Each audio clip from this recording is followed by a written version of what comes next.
القسم الثاني في الطبيعيات. طالبانو پرون چې من کوم شپږ اقسام ویلي دي چې په اول لغې کې دوه قسمه حکمت عملی او حکمت به هر واحد دې دواړو نه مختلف. نن هغه وجوه تسمیه درته ذکر کوم چې ستاسو ذهن کې دا خبره نورم په اسانۍ سره کینی چې مطلب حکمت عملی ته عملی ولې وي، حکمت نظری ته نظری ولې وي. بیا د ارواحد چې کوم درې اقسام دي چې تهذیب الاخلاق دی، تدبیر المنزل دی، سیاست دا ولې ار یو ته ولې تهذیب الاخلاق ته تهذیب الاخلاق ولې وي، تدبیر المنزل ته ولې وي، دا رنګي علامات ټول. اول نمبر طالبانو حکمت عملی ته حکمت عملی ځکه وي چې د حکمت عملی مقصد او غرض د حکمت عملی نه عمل کوي. مقصد او غرض د حکمت عملی نه عمل کوي. په تهذیب الاخلاق کې عمل کول دي کنه دي عمل دی پکې چې تر څو پورې یو شخص ځان مکمل موصوف نه کی په خسته اخلاق باندې ګوره دا عمل دی. غرض او مقصد د حکمت عملی نه څه شي دی؟ عمل دی. وجنه ورته څه وایي؟ حکمت عملی. تدبیر المنزل چې کوم کورنۍ ژوند دی چې تر څو پورې کورنۍ ژوند کې حقوق یو د بل نه پیژندلي ورکړي نه نو دې ته هغه پورې تدبیر المنزل نشي راتلی. نو ګوره عمل دی کنه دی. دارنګي ورپسې سیاست مدني چې تر څو پورې حاکم وقت قاضي او باچا د رعیت حقوق ورکړي نه وي، ای پیژندلي نه وي او ورکړي نه وي، نو هغه پورې سیاست مدني نشي راتلی. نو ګوره ټولو کې عمل ته ضرورت دی کنه. غرض او مقصد د حکمت عملی نه څه شی دی؟ ماشاءالله ګوره عمل کول دي. ځکه ورته څه وایي؟ حکمت عملی. چې تاسو په دې پوه شئ چې حکمت عملی څه مطلب غرض او مقصد د حکمت عملی نه عمل دی. عمل هغه فعل کول دي، هغه کار کول دي. ځکه ورته څه وایي؟ حکمت عملی. او حکمت نظری ځکه وایي چې غرض او مقصد د حکمت نظری نه استکمال د قوت نظری دی. استکمال قوت نظری دی، یعنی غرض او مقصد د حکمت نظری نه کاملول د قوی نظری دی. قوت نظری اب استا قوی کیږي، کامل کیږي، دغه غرض او مقصد دی. نو دی وجنه ورته څه وایي؟ حکمت هغه کې عمل نشته. استکمال د چا دی؟ د قوت نظری. استکمال د چا دی؟ قوت نظری دی، یعنی پورا کاملواله د قوت نظری دی. غرض او مقصد د حکمت نظری نه هغه استکمال د قوت نظری دی. ستا قوت نظری هغه کاملی پورا کوي. دی وجنه ورته څه وایي؟ حکمت نظری وایي. پوه شئ ورته؟ ماشاءالله. بیا طالبانو دا حکمت عملی چې کوم درې قسمه دي تهذیب الاخلاق. نو د دې تعریفونه خو مې درته کړي دي، خو صرف د دې الفاظو معناګانې چې دې د تهذیب الاخلاق ولې ویلی شي. د تهذیب معنا د طالبانو تحسین او تزیین، زینت.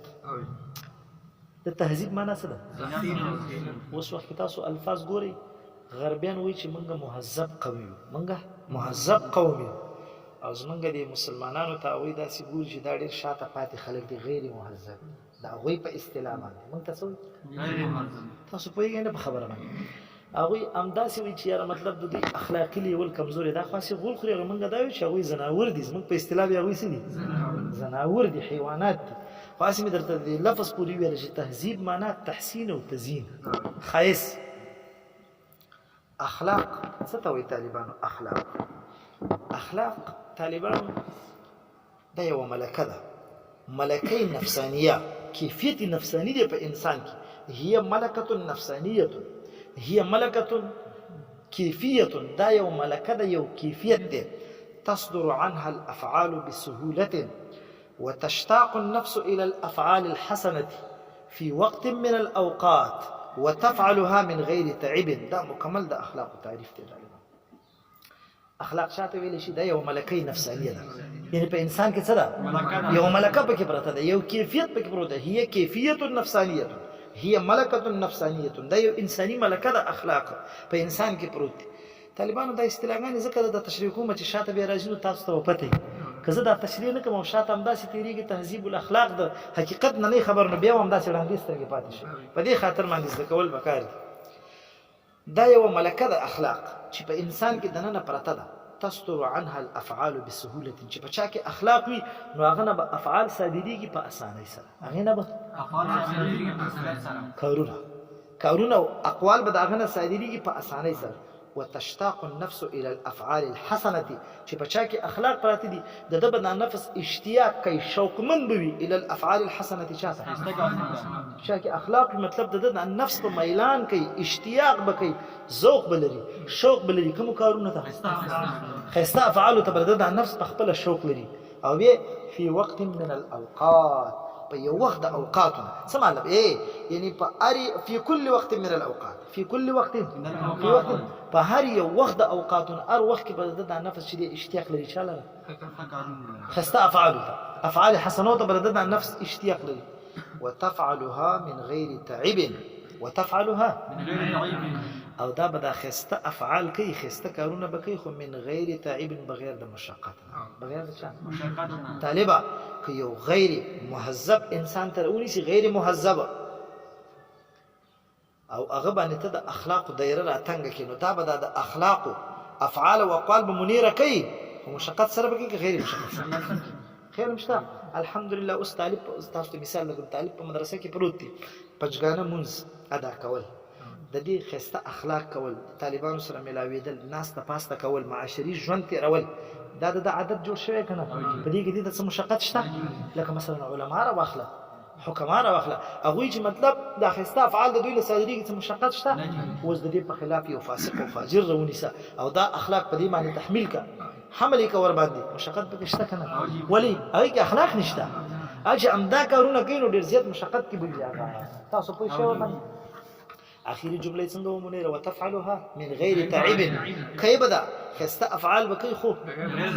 مشقت به پکې نه په ډېری اسانۍ سره بکې خان تهذيب الاخلاق او بجندلو وز د تهذيب الاخلاق خلاصه دا منيره تحلي بالفضائل او تخلي عن الرذائل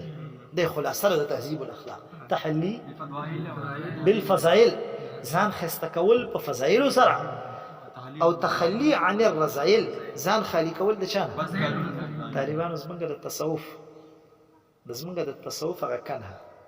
او زمونږ د تصوف او د صوفیه او د مرشدینو او د مریدونو غرض او غایه هم دا نه ده تخلي بالفضائل او دغه تحلي بالفضائل او تخلي یعنی په خسته صفاتو باندې ځان موصوف کول وتخلي عن الرذائل او د تمام رذائلونو د بیکار اخلاقونو او د رذائلونو ځان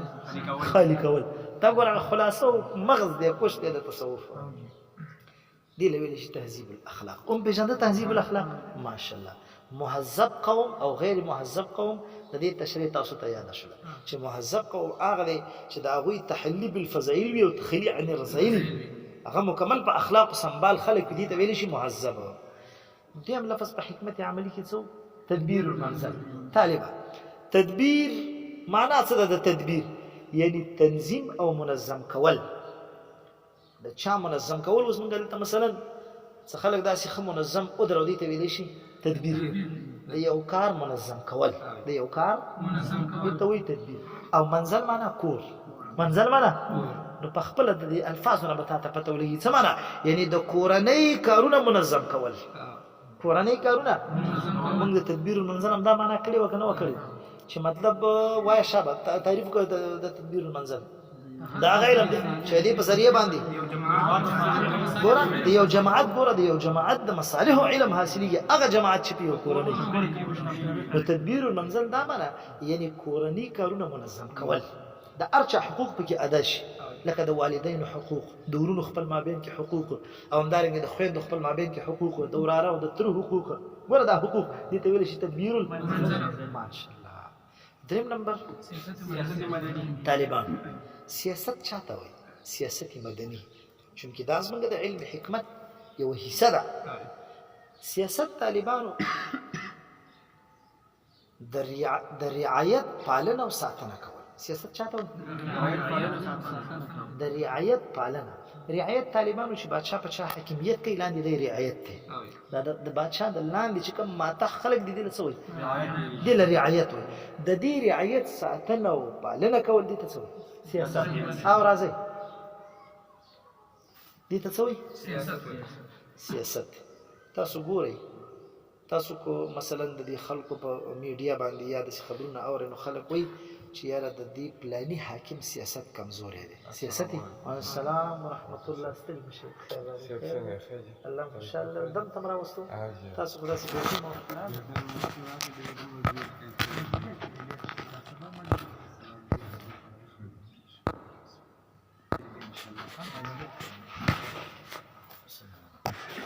کوم ځای خبرم کول سیاست مدني ما د سیاست معنا وکړه چې سیاست چاته وایي د رعایت ساتنه او پالنه کول هم د دا کار شي نو بادشاهان او حاکمان هم لاندې د رعیت ساتنه کوي که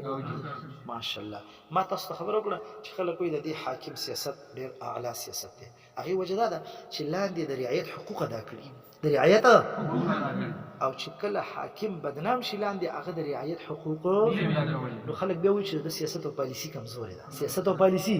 همدا وجه ده چې د رعایت حقوق یې نه دي ساتي او سیاست مدني ورته ولې وایي مدني منسوب بسوی مدینه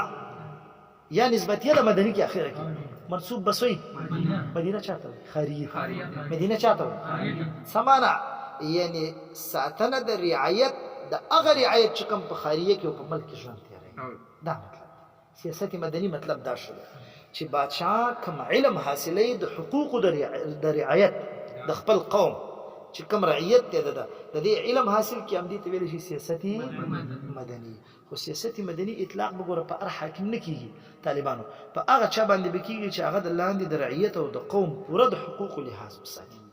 او که چېرته چا د حقوقو لاندې د رعیت د دې قوم د حقوقو لحاظ نه وي ساتلی طالبانو هغې ته سیاست مدني دا یو غلطه پالیسي ده بیا دا بیا غلط سیاست تاسو پوه شئ په دې باندې ماشاءالله لکه قوم کې هر رقم خلک وي طالبانو د نارینو خپل حقوق وي د زنانو د بوډاګانو خپل حقوق وي د ماشومانو خپل حقوق وي د نوجوانانو خپل حقوق وي چې دا هر چا د حقوق حق خپل حقدار ته وسپارلی شي حق دا حقوق دي دې ته ویلی شي سیاستي طالبانو دا درېیمې چې کوم تشریف له دا څه حکمتي دا ټول هغه چې د دې کار د عمل سره ماشاءالله او دویم نمبر کې حکمت نظري خو مې درته ویلو چې حکمت نظري ته نظري ولې وایي ځکه غرض او مقصد د حکمت نظري نه استکمال د قوت نظري استکمال ماشاءالله د حکمت نظري په درې قسمه حکمت طبيعي حکمت ریاضي او حکمت طبيعي ته ولې حکمت طبيعي وایي د دې د اسامي وجه څه ده چې دې ته دا نومونه ایښودلی شوي دي حکمت طبيعي طالبانو دا زموږ موضوع ده انشاءالله په هدایت الحکمت کې دا خو انشاءالله تاسو پوره د دې نه خبر شئ خو حکمت طبيعي ته ځکه حکمت طبيعي وایي چې د دې موضوع جسم طبيعي دی د دې موضوع خیال هم شته که نه یعنی په حکمت طبيعي کې بحث د چا نه کېږي د جسم طبيعي نه کېږي نو د دې وجې نه د ټول فن نومي څه شی ښه دی حکمت ځکه بحث پکې د چا دی د جسم طبيعي دی بحث پکې ده ماشاءالله د جسم طبيعي دی دویم نمبر په حکمت نظری کې هغه حکمت ریاضي دی حکمت ریاضي ته حکمت ریاضي ولې وایي طالبانو دا ځکه چې ریاضي چې کوم فن دی فن دا مشتق ده د ریاضت نه دا مشتق ده د چا د ریاضت نه او ریاضت طالبانو چاته وایي مشقت او تکلیف ده ریاضت خلک وایي که نه چې مطلب مجاهده او ریاضت غواړي زموږ د تصوف په اصطلاح کې نه وایي چې مطلب چې تر څو پورې ته تحلي بالفضایل او تخلي عن الرذایل کې دا څه غواړي شابه ریاضتونه غواړي دغه مجاهدي غواړي مطلب د خپل نفس په مشقت کې اچي خانو ما ویل چې ریاضي دا مشتق ده شان ریاضت چاته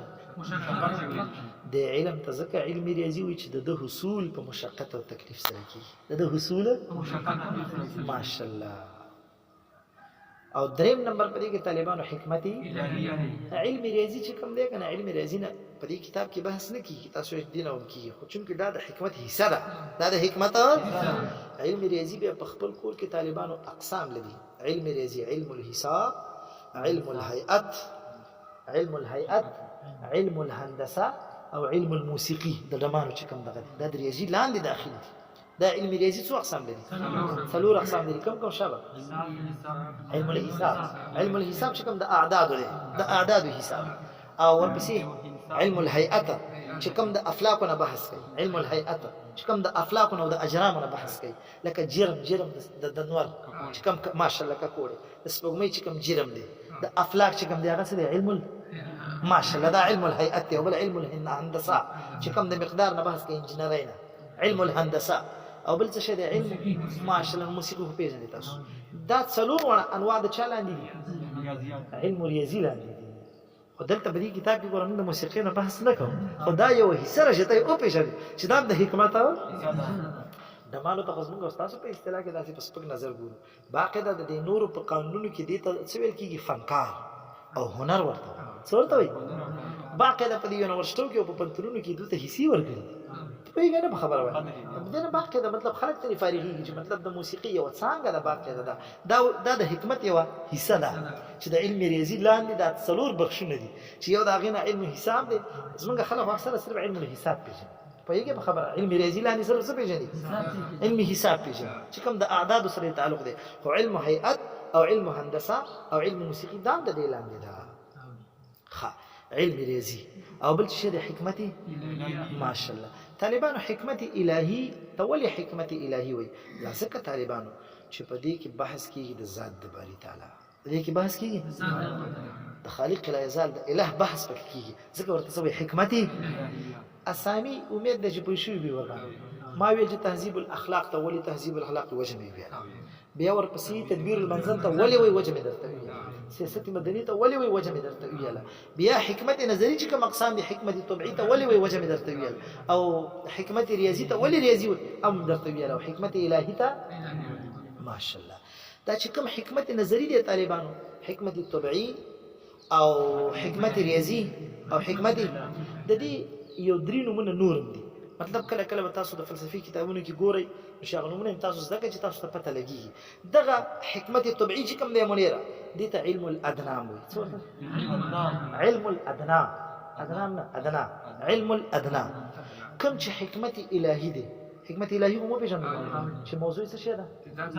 ماشاءالله موضوع اله دی اله د اله بحث پکې کیږي دا غیله حکمت الهیه دا اغي بل نوم دی حکمت اعلى او علم اعلى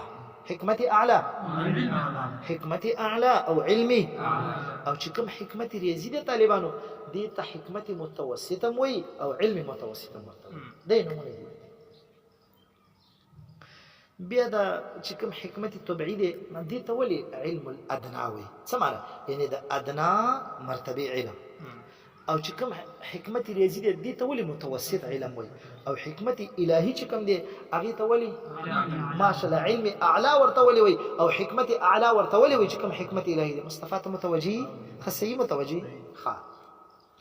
دا لاند چې کوم طالبانو حکمت طبيعي دي ته علم الادنى د دې وجنوي طالبان چې په دې کې بحث کیږي د ماده نه دې کې بحث کیږي ولې موږ د حکمت طبيعي تعریف څنګه وکړو دا علم د شدي په ذریعہ باندې دا چې امور حالت معلومیږي ماشاءالله ګوره چې په وجود خارجي او وجود ذهني کې چا په حکمت طبيعي کې طالبانو بحث د ماده نه کیږي ماده خو پیژنې کنه څه شته وایي په ماده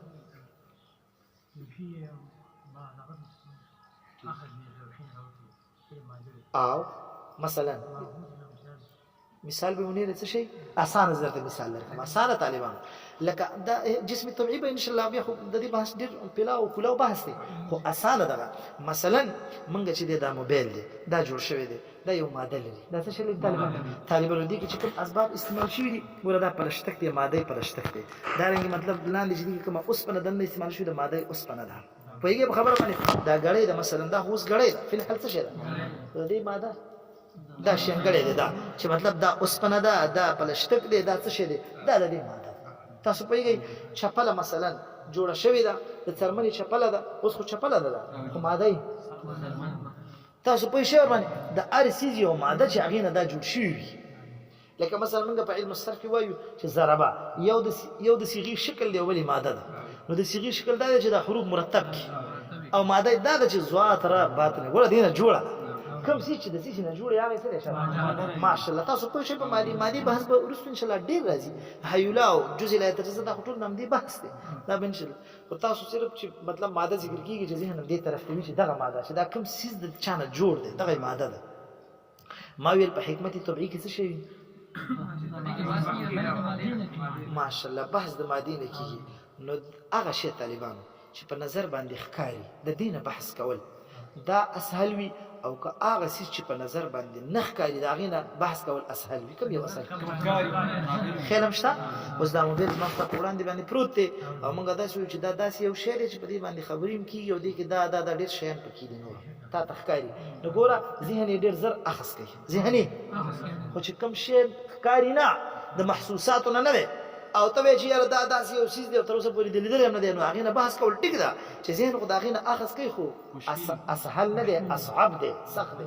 ګران دی. پوه شئ ورباندې؟ نو اوس تاسو بحث کول د مادې نه دا اسهل دی که بحث کول د هغه شي نه چې ماده نه لري؟ کوم یو اسهل؟ پته ولګېده چې حکمت طبیعي دا اسهل دی د چا نه؟ د حکمت الهي نه هغه ماده نه لري. موږ حکمت الهي کې ویلي که نه بحث کول د هغې نه داسې دی چې هغه نه په خارج کې ماده لري. شابه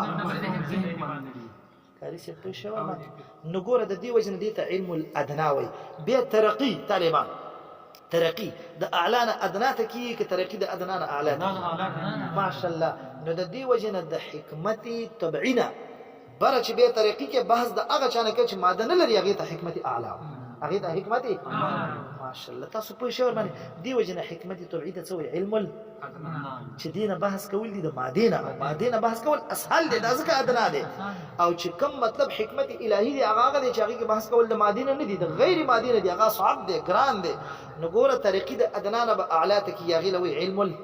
الاعلی که نه؟ او دې حکمت طبعي ته څه وایي؟ کاري صاحب پوه شئ ورباندې؟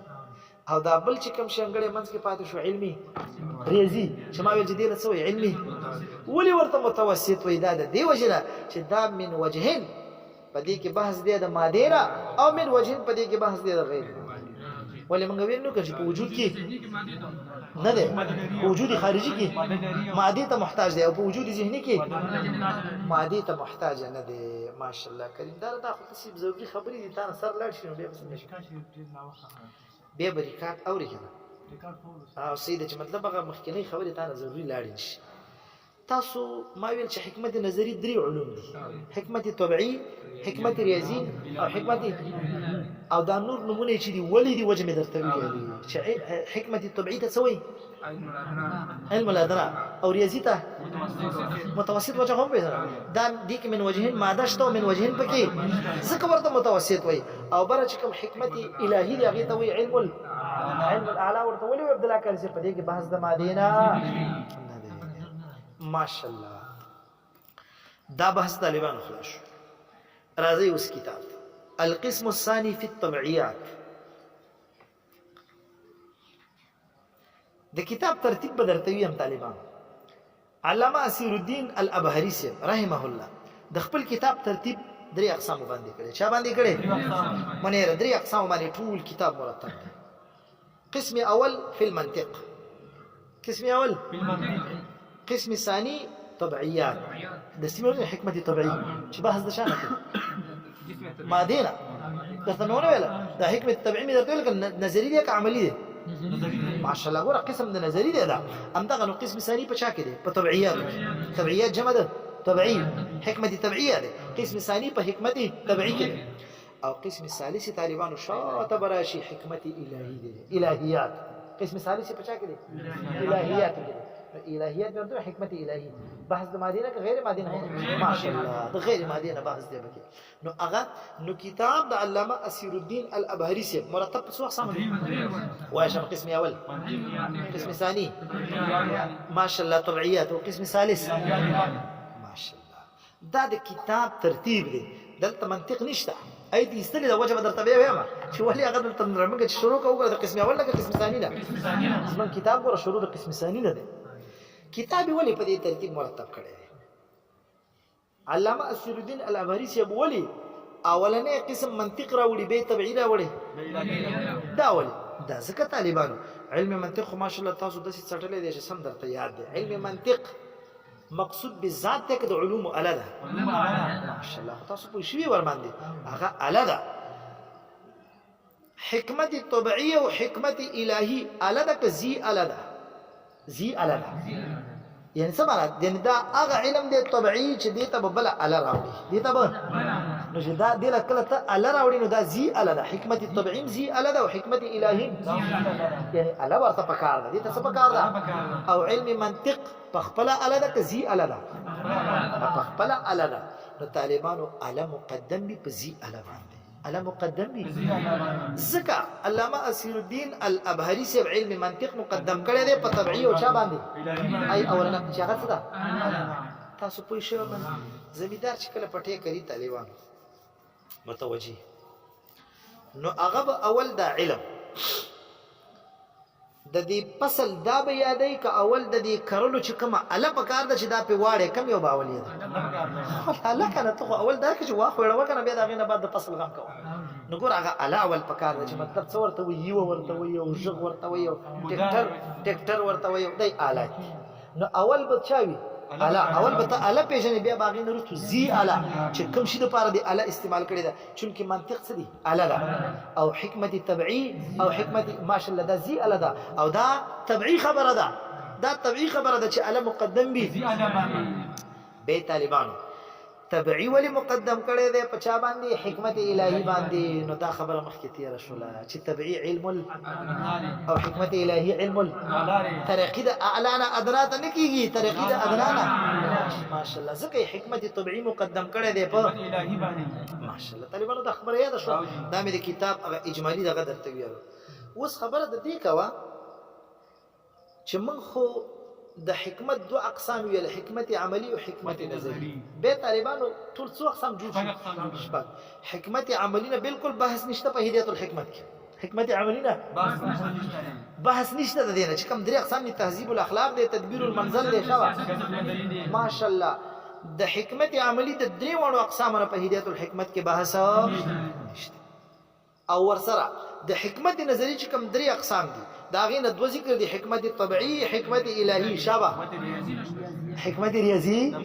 چې کوم د هغه غڅلور انواع دي لاندې چې علم الحساب دی علم الهيئت دی علم الهندسه ده علم موسیقي ده د دې څلور او د یوې نوع ذکر په هدایت الحکمت کې نشته دا ولې نشته نو پته ولګی چې د شپږ اقسام صرف د چا ذکر دی وای شابه حکمت ماشاءالله دا هم دې بحث دی په دې کې اوس طالبانو دا حکمت عملی درې وړ اقسام دلته نشته دا ولې دا ځکه نشته طالبانو متوجه دي خو چې حکمت عملی په کامل طریقې سره زمونږ شریعت قرآن او حدیث بیان کړی دي په کامل طریقې سره حکمت عملی خلاصه څه دي درې اقسام تهذیب الاخلاق چا بیان کړی نو حکما به خپويږي ک شارع به خپويږي شارع بیان کړی دي په کامله طریقې سره علم شریعت کې شته کله نو شکل علم شریعت بیان کې بیا د اغینه ورسره د حکماو څخه کار دی چې دا موږ ته بیانوي هغه علم شریعت تهذیب الاخلاق اخلاق موږ چا نزد کو شریعتنا ماشاءالله تدبیر المنزل کورنۍ ژوند په هغه کې حقوق د والدین او خپل مابین کې حقوق د چا نزد کو ورپسې وایي شابه سیاست مدني چې بادشاه پر رعیت لاندې